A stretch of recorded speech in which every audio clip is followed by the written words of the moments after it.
calendar only turned over to June a few days ago, but it's already feeling like summer in many parts of the state, with temperatures in the 90s. For instance, out in eastern Nebraska, where we are, normal temperatures this time of year are in the low 80s. And add to that, many fields way ahead of schedule in terms of planting. I spoke with Irrigated Cropping Systems Extension Educator Steve Melvin about some things producers and irrigators can do during a year when things are in the ground a little bit earlier than normal. He says paying attention to crop needs is more important than what the calendar says. Yeah, I always encourage people to look at it that way. And sometimes even if the crop growth stage is pretty average, the weather conditions are never average. If you average all the years together, you get the average, right? But every year is different. And this year certainly not being an exception to that. We've had some extended cold, cloudy periods in May that really, even though the crop was planted really early, kept the water use down quite a bit. But we simply just didn't get any rain. And so a lot of people ended up putting a little bit of water on to get some herbicides in the ground, and maybe some crusting issues here more recently with some soybeans that were planted.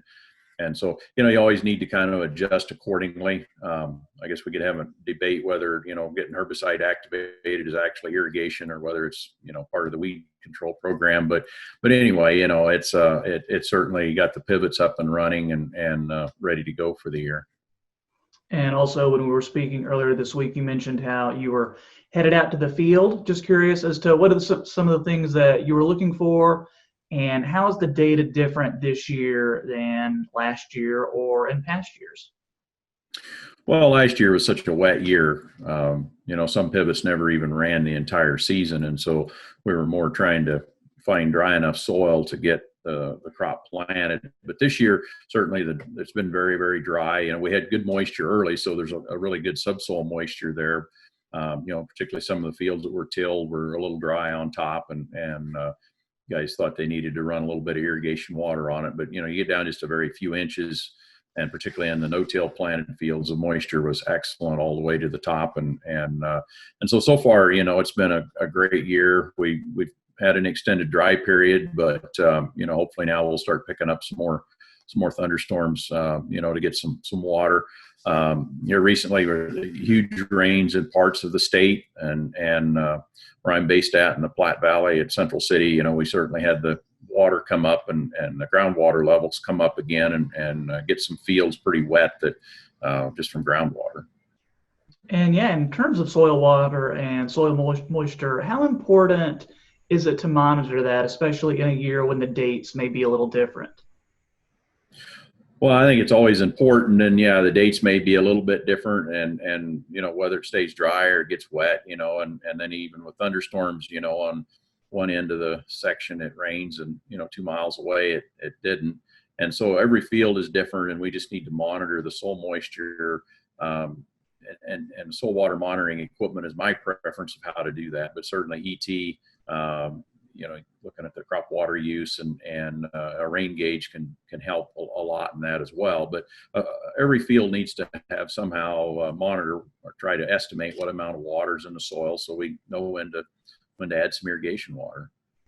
And finally, I know you just put that article out in Crop Watch. The article is is it too easy to turn irrigation water on? Anything else that you want to leave our viewers with today, whether it's from that article or any other recommendations you may have for us?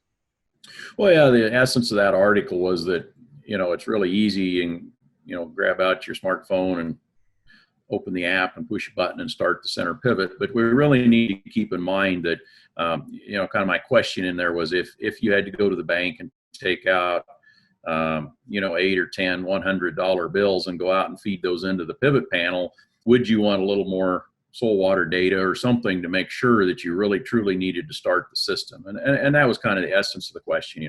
Think about it. It is expensive to run the pivot. Most people have several pivots, and you make that decision kind of quickly and move on sometimes, but it's an expensive decision to make, and just make sure you've got some good data to do it.